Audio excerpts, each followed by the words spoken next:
ಈಗಾಗಲೇ ನಾರಾಯಣಪುರ ಏತ್ ನೀರಾವರಿಗೆ ಸಂಬಂಧಪಟ್ಟಂತೆ ನಮ್ಮ ಶಾಂತಗೌಡರು ಅತ್ಯಂತ ವಿಶೇಷ ಕಾಳಜಿ ವಹಿಸಿ ಅದಕ್ಕೆ ಸಂಬಂಧಪಟ್ಟಂಥ 14 ಹಳ್ಳಿಗಳಿಗೆ ಪ್ರತಿನಿತ್ಯ ಮುಂಜಾನೆ ಮತ್ತು ಸಂಜೆಗೆ ಅಂದ್ರೆ ರೈತರು ಹಗಲತ್ತು ಸಿಗಲ್ಲ ಅಂತೇಳಿ ರಾತ್ರಿ 10, 11, 12 ತನಕ ತಿರುಗಾಡಿ ಪ್ರತಿಯೊಂದು ರೈತರಿಗೂ ಕೂಡ ಜಾಗೃತಿ ಮಾಡುವುದರ ಮೂಲಕ ಈ ಒಂದು ಹೋರಾಟಕ್ಕೆ ಒಂದು ಹೊಸ ಹುಮ್ಮಸ್ಸನ್ನು ತುಂಬಿದ್ದಾರೆ.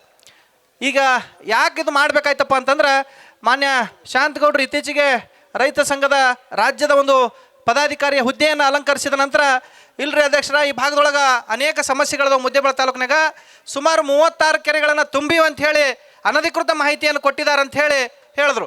ಆ ಸಂದರ್ಭದಲ್ಲಿ ಮಾನ್ಯ ಚೀಫ್ ಇಂಜಿನಿಯರ್ ಕಚೇರಿಗೆ ನಾವು ಸುಮಾರು ಒಂದು 100-200 ಜನ ರೈತರು ಬಂದಂಥ ಸಂದರ್ಭದಲ್ಲಿ ಮಾನ್ಯ ಚೀಫ್ ಇಂಜಿನಿಯರ್ ಸದ್ಯಕ್ಕಿಲ್ಲ. ಇಲ್ಲಿ ಯಾವುದೇ ಅಧಿಕಾರಿಗಳು ಕೇವಲ ಬರೇ ಸೈಟಿಗೆ ಹೋಗಿವಿ ಹಿಂಗೆ ಅಂತ ಹೇಳ್ತಾರೆ. ನಾವು 10 ಸಲ ಬಂದರೂ ಕೂಡ ಸಿ ಅವ್ರು ಸಿಕ್ಕಿಲ್ಲ, ಎಮ್ ಡಿ ಅವ್ರ ಅಂಕರು ದರ್ಶನನೇ ಆಗಿಲ್ಲ ನಮಗೆ. ಸೊ ಎಮ್ ಡಿ ಕಚೇರಿ ಮೊದಲೇದಾಗಿ ಇಲ್ಲಿ ಇರೋದ್ರಿಂದ ಹೈಕೋರ್ಟ್ ಆದೇಶ ಇರೋದ್ರಿಂದ ಎಮ್ ಡಿ ಅವರು ಇಲ್ಲೇ ವಾಸ್ತವ್ಯ ಮಾಡ್ಬೇಕಂತೇಳಿ ನಮ್ಮ ಮೊದಲೇವಾದಂಥ ಬೇಡಿಕೆ. ಯಾಕಂತಂದ್ರೆ ನಮ್ಮ ರೈತರು ಈಗಾಗಲೇ ಈ ಹಲವಾರು ಭೂಮಿಗಳು ಈಗಾಗಲೇ ನಮ್ಮ ಗುರುಜಿಯವರು ಹೇಳ್ದಂಗೆ 21 ಏತ್ ನೀರಾವರಿಗಳು ಬಿಜಾಪುರ ಜಿಲ್ಲಾದಾಗ ನಡೆದರೂ ಕೂಡ ಬಿಜಾಪುರವನ್ನು ಪಂಚ ನದಿಗಳ ಜಿಲ್ಲೆ 2ನೇ ಪಂಜಾಬ್ ಅಂತ ಕರೆದ್ರೂ ಕೂಡ ಆಲಮಟ್ಟಿ ಜಲಾಶಯ ನಮ್ಮಲ್ಲಿ ಇದ್ದರೂ ಕೂಡ ಬಿಜಾಪುರದೊಳಗೆ ಕುಡಿಲಾಕ ನೀರಿನ ಸಮಸ್ಯೆ ಸಾಕಷ್ಟು ಐತೆ. 13 ತಾಲೂಕಿನಾಗ ಕೇವಲ 2-3 ತಾಲೂಕಿನಲ್ಲಿ ಮಾತ್ರ ನೀರಾವರಿ ಇದ್ದು ಉಳಿದ ಕಡೆ ಟ್ಯಾಂಕರ್ ಮುಖಾಂತರ ನೀರು ಹಾಕೊಂಡು ಕುಡಿಯುವಂಥ ಪರಿಸ್ಥಿತಿ ಐತಿ.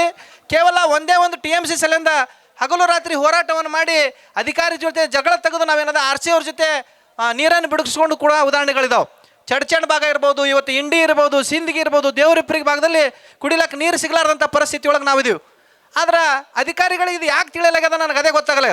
ಈಗಾಗಲೇ ಆಲಮಟ್ಟಿ ಜಲಾಶಯದ ಎತ್ತರವನ್ನು ಕುರಿತು ಕಳೆದ ತಿಂಗಳ ಇವತ್ತಿಗೆ 1 ತಿಂಗಳ ಹಿಂದೆ ನಾವು ದರ್ಬಾರ್ ಗ್ರೌಂಡ್ನಲ್ಲಿ ಕರ್ನಾಟಕ ರಾಜ್ಯ ರೈತ ಸಂಘದ ವತಿಯಿಂದ ರಾಜ್ಯ ಮಟ್ಟದ ಬೃಹತ್ ಜಾಗೃತಿ ಸಮಾವೇಶವನ್ನು ಮಾಡಿದಂಥ ಸಂದರ್ಭದಲ್ಲಿ ಅಧಿಕೃತವಾಗಿ ಹೇಳಿದ್ದೆವು. ಅಧಿಕೃತವಾಗಿ ಈ ಹೋರಾಟಕ್ಕೆ ಚಾಲನೆಯನ್ನು ನೀಡಿ ಒಟ್ಟಾರೆಯಾಗಿ ಆಲಮಟ್ಟಿ ಜಲಾಶಯವನ್ನು ಸಂಪೂರ್ಣವಾಗಿ ಎತ್ತರ ಮಾಡಲೇಬೇಕಂತ ಹೇಳಿ ಈಗಾಗಲೇ ಆ ಒಂದು ಹೋರಾಟ ಸಮಿತಿಗೆ ಚಾಲನೆಯನ್ನು ಕೂಡ ನೀಡಿದೆವು.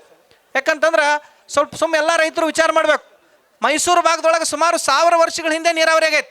ಅಲ್ಲಿ ಆಳಿರುವಂಥ ರಾಜರುಗಳಿರ್ಬೋದು ಮತ್ತು ಈಗ ಸದ್ಯ ಇರುವಂಥ ಎಲ್ಲ ಜನಪ್ರತಿನಿಧಿಗಳು ಎಲ್ಲ ಯೋಜನೆಗಳನ್ನು ಆ ಭಾಗಕ್ಕೆ ತೆಗೆದುಕೊಂಡು ಹೊಂಟಾರ. ಅವ್ರು ಇಲ್ಲಿ ಕೇವಲ ಏನಾಗ್ಯದ ಅಂದ್ರೆ ನೆಪ ಮಾತ್ರಕ್ಕೆ ಮಾತ್ರ ಹಣ ಎತ್ತಲಕ್ಕೆ ಮಾತ್ರ ಕಾಮಗಾರಿಗಳ ಹೆಸರಿನ ಬದಲಾವಣೆಗಳನ್ನು ಮಾಡಿ ವಿಜಯಪುರ ಜಿಲ್ಲೆಯಲ್ಲಿ 21 ಏತ್ ನೀರಾವರಿಗಳ ಮೂಲಕ ಸಾವಿರಾರು ಕೋಟಿ ರೂಪಾಯಿಗಳನ್ನ ಹಗರಣ ಮಾಡಿದ್ದಾರೆ. ಅವರು ಯಾವ ಕಾಲುವೆ ಹೋದರೂ ಕೂಡ ಇವತ್ತಿನ ದಿನ ಸಂಪೂರ್ಣವಾಗಿ ಮುಗಿಸಿಲ್ಲ. ಕೊನೆಯ ಭಾಗದ ರೈತರಿಗೆ ಯಾವತ್ತೂ ನೀರು ಬಂದಿಲ್ಲ. ಸೊ ಇದು ಹಿಂಗೆ ಆಯ್ತಪ್ಪ ಅಂತಂದ್ರೆ ಈ ಅಧಿಕಾರಿಗಳು ಇದ್ರೂ ಇರ್ಲಾರ್ದಂಗೆ ಆಗ್ತದ. ಮುಂದಿನ ದಿನಮಾನದಾಗಿ ಬರಗಾಲ ಬರುವುದಂತೂ ಮತ್ತೆ ಶಾಶ್ವತ ಆಗ್ತದ. ಆಲಮಟ್ಟಿ ಜಲಾಶಯ 1964ರಲ್ಲಿ ಪ್ರಾರಂಭವಾಗಿ ಸುಮಾರು 60 ವರ್ಷಗಳು ಕಳೆದರೂ ಕೂಡ ಇನ್ನೂವರೆಗೆ ಮುಗಿಸಿಲ್ಲ. ಸೊ ಇನ್ನೂ ಹೀಗೆ ಬಿಟ್ಕೊತ ಹೋದ್ಯಪ್ಪ ಅಂತಂದ್ರೆ ಇನ್ನೂ 100 ವರ್ಷಗಳು ಇದು ಹೀಗೆ ಆಗ್ತದ. ಆಲಮಟ್ಟಿ ಜಲಾಶಯದ ಈಗಾಗಲೇ ಆಯುಷ್ಯ ಕೂಡ ಮುಗಿಲಾಕ ಬಂದಿರಬೇಕದು. ಸೊ ಹಿಂಗೆ ಆಯ್ತಪ್ಪ ಅಂತಂದ್ರೆ ನಮ್ಮ ರೈತರಿಗೆ ಉಳಿಗಾಲಿಲ್ಲ ಅಂತೇಳಿ ಈ ಸಂದರ್ಭದಲ್ಲಿ ಹೇಳ್ತಾ ಇದ್ದೀನಿ.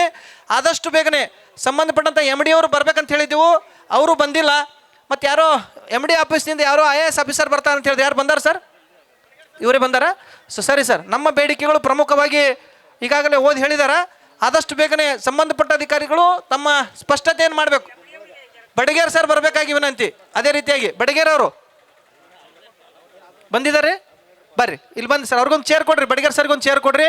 ಯಾಕಂತಂದ್ರೆ ಈ ಒಂದು ಹೋರಾಟ ಯಶಸ್ವಿ ಆಗ್ಬೇಕಪ್ಪ ಅಂತಂದ್ರೆ ನಮ್ಮ ಎಲ್ಲ ಬೇಡಿಕೆಗಳನ್ನು ಕುರಿತು ತಾವು ಸ್ಪಷ್ಟತೆಯನ್ನು ಕೊಡಬೇಕು. ಅಧಿಕೃತವಾಗಿ ಬರವಣಿಗೆ ಮೂಲಕ ಆಗಸ್ಟ್ 1ರವರೆಗಾಗಿ ನೀವು ನೀರು ಹರಿಸ್ತೀನಿ ಅಂತ ಹೇಳಿ ಇವತ್ತಿನ ದಿನ ಈ ಹೋರಾಟ ವೇದಿಕೆ ಮೂಲಕ ತಾವೇನಾದರೂ ಒಪ್ಪಿಗೆ ನೀಡಿದ್ರೆ ಮಾತ್ರ ಈ ಹೋರಾಟ ಹಿಂಪಡಿತೀವಿ. ಇಲ್ಲಪ್ಪ ಅಂತಂದ್ರೆ ಈ ಹೋರಾಟ ಬೇರೆ ಬೇರೆ ರೂಪ ತಾಳ್ತದೆ ಅಂತ ಹೇಳಿ ಈ ಸಂದರ್ಭದಲ್ಲಿ ಹೇಳ್ತಾ ನನಗೆ ಮಾತನಾಡಲು ಅವಕಾಶ ಕೊಟ್ಟಂಥ ತಮ್ಮೆಲ್ಲರಿಗೂ ಕೂಡ ಧನ್ಯವಾದಗಳು ಹೇಳ್ತಾ ಇದ್ದೀನಿ.